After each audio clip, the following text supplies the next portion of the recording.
is not currently dependent upon oil revenue like Russia and China. So that they eliminated from the category Russia and China, but they incorporate Brazil, South Africa, India, with Argentina, Turkey, South Korea, Indonesia, and Mexico. Those 8 groups as very similar to kind of middle power group between G7 and BRICS. But problem emerging in the discussion at the conference is that the commonality were still very weak.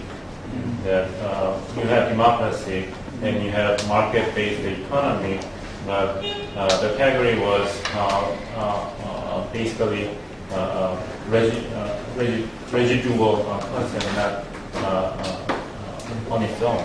So, what would drive M7 together in the long-term projection? Yeah, I think that's my biggest question is, was the unifying sort of, is there a unifying ideology?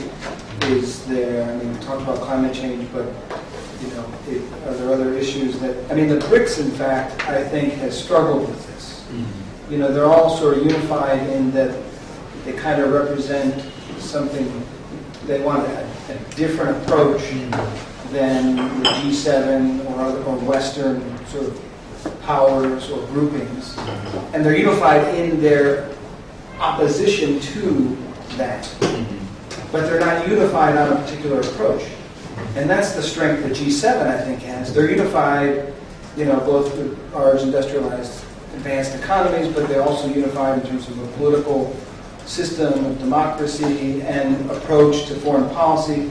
There's some cohesion which allows them to sort of work in concert. The BRICS, I think, largely came about sort of almost as opposition to that. So they have a hard time coming up with a core agenda of common areas areas of where they're trying to achieve something together. My understanding is when they come together,